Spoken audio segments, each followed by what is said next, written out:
Ukraine रूस जंग में रूस का पलड़ा हथियारों की गिनती और उनके वजन के हिसाब से भारी रहा, लेकिन यूक्रेनी फोर्स ने भी कुछ ऐसे हथियारों का इस्तेमाल किया जिनकी क्षमता और ताकत की वजह से रूसी फोर्स राजधानी में पैर भी नहीं रख पाई। हालांकि ये हथियार यूक्रेन के अपने नहीं थे, बल्कि मिले थे उन देशों से जो रूस के खिलाफ खड़े हुए हैं। यूक्रेन के वो शक्तिशाली हथियार थे ड्रोन्स, वो ड्रोन्स जिनकी घात से रूसी फोर्स में हड़कंप मच गया।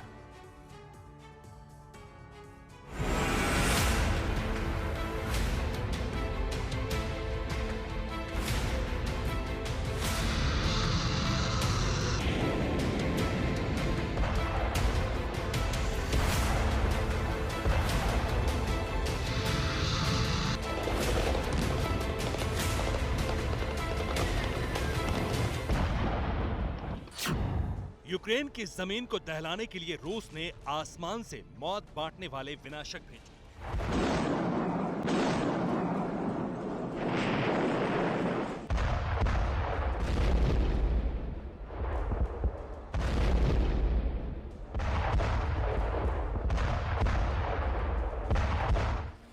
विध्वंस, हाहाकार और भीषण प्रहार।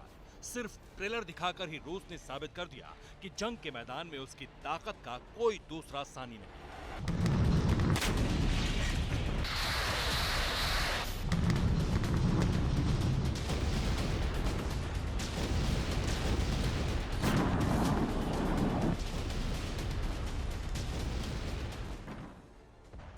लेकिन ना तो यूक्रेन झुका, ना यूक्रेनी फोर्स ने हार मानी और हथियार डालने का तो कोई सवाल ही नहीं था।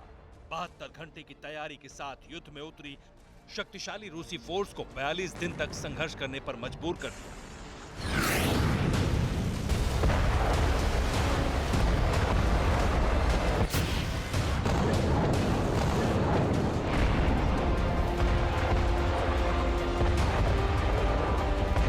रूसी फोर्स को यूक्रेनी सेना ने इस तरह जवाब दिया।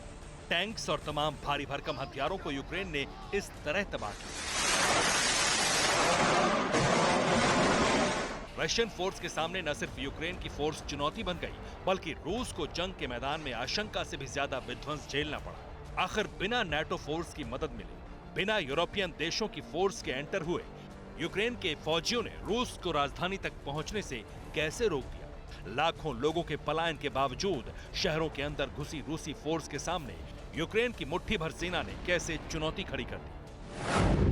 क्या यूक्रेन फोर्स के पास रूस से घातक हथियार थे? क्या यूक्रेनी सेना रूसी फोर्स से ज्यादा अनुभवी थी?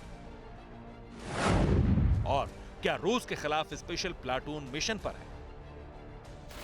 आखिर कैसे रूसी फोर्स यूक्रेन के अंदर तबाही मचाने के बावजूद कीव पर कब्जे में नाकाम रही? ऐसा क्या हुआ कि रूस जिस देश को किसी भी कीमत पर नाटो और यूरोपियन यूनियन में शामिल न होने देने के लिए लड़ रहा था, वो देश अपने इरादों पर अटल रहा और रूस के मुकाबले उसने खुद को साबित भी किया। दरअसल इस जंग में रूस के खिलाफ यूक्रेन ने जिन हथियारों का इस्तेमाल किया वो सामान्य नहीं थे।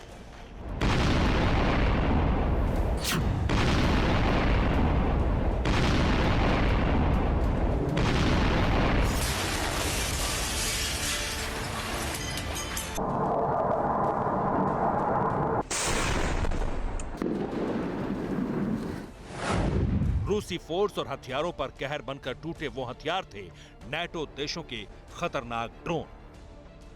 वॉर जोन में अभी तक जितना मैंने देखा है उसके मुताबिक ये साफ तौर पर कहा जा सकता है कि रूस ने भले ही यूक्रेन के इंफ्रास्ट्रक्चर को भारी नुकसान पहुंचाया है, लेकिन रूस के आर्मर्ड व्हीकल्स और टैंक्स को भी यूक्रेन की तरफ से निशाना बनाया गया है और इसके लिए गाइडेड ड्रोन्स का इस्तेमाल किया गया है। इन्हीं ड्रोन्स के डर से कई जगह रूसी सेना आगे नहीं बढ़ पाई है।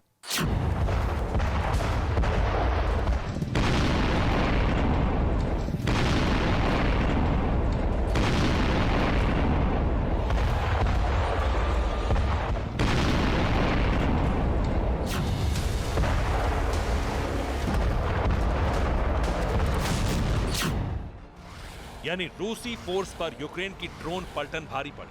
नाटो देशों से मदद के तौर पर मिले शिकारी और महाविनाशक ड्रोन्स ने रूसी फोर्स को आगे बढ़ने से न सिर्फ रोका, बल्कि उनके लिए यही ड्रोन दहशत का पर्याय बन गए।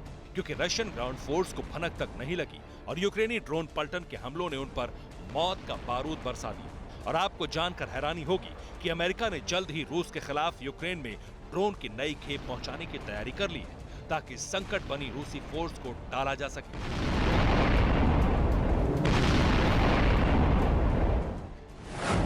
खबर के मुताबिक पेंटागन ने नए हथियार यूक्रेन भेजने को मंजूरी दे दी है।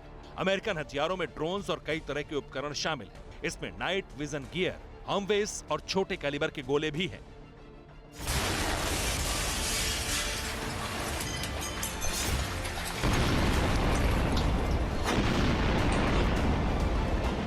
हालांकि अभी तक के हालात बता रहे हैं कि पेंटागन ने यूक्रेन रूस के बीच जारी जंग की स्टडी की है, इसलिए ड्रोन्स को ज्यादा अहमियत दी गई है। दावा किया जा रहा है कि इस बार रूस के खिलाफ इस्तेमाल होने वाले ड्रोन्स की फहरिस्त में अमेरिका ने खतरनाक हथियारों को शामिल किया। रिपोर्ट में यूक्रेन को भेजे जाने वाले जिन ड्रोन्स का जिक्र है उनमें स्विचब्लेड 600 और RQ-20 प्यूमा शामिल है। अब सवाल उठता है, आखिर इन ड्रोन्स को ही यूक्रेन पहुंचाने का फैसला पेंटागन ने क्यों लिया? क्या रूस के खिलाफ यूक्रेन की जमीन पर ये ड्रोन बेहद हाहाकारी साबित होंगे, या फिर अमेरिका इन ड्रोन्स के दम पर रूस के हथियारों को तकनीकी रूप से कमजोर साबित करना चाहता है? इस सवाल का जवाब दोनों ड्रोन्स की क्षमता के आधार पर देखिए। पहले स्विचब्लेड 600 की ताकत समझिए। स्विचब्लेड 600 ड्रोन स्विचब्लेड 300 का अपग्रेडेड वर्जन है। स्विचब्लेड 600 ड्रोन 50 पाउंड का हथियार ले जाने में सक्षम है। इसकी रेंज 50 मील से भी ज्यादा है। इसमें लगा वॉरहेड मिसाइल की तरह काम करता है। पोर्टेबल लॉन्चिंग प्लेटफॉर्म से इसे दागा जा सकता है। इसके अलावा स्विचब्लेड 600 ड्रोन को प्यूमा ड्रोन के साथ जोड़ा भी जा सकता है।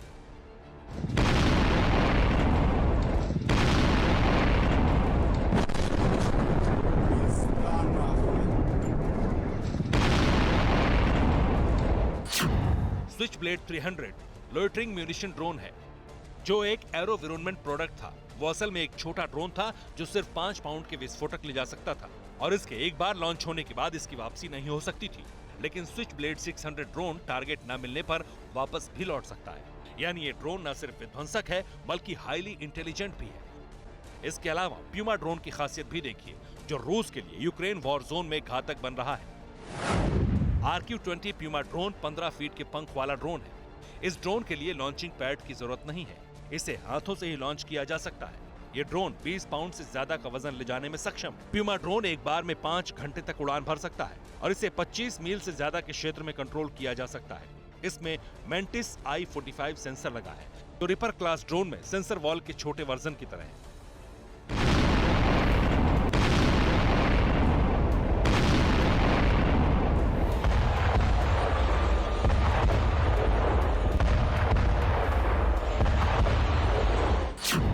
प्यूमा ड्रोन हालांकि एक जासूसी ड्रोन है जो थर्मल इमेजर है और इसमें ताकतवर जूम भी है।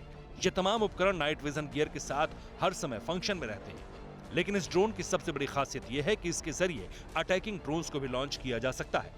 और अब यही ड्रोन्स रूस के टैंक्स, व्हीकल्स को तलाश करने यूक्रेन पहुंच रहे हैं।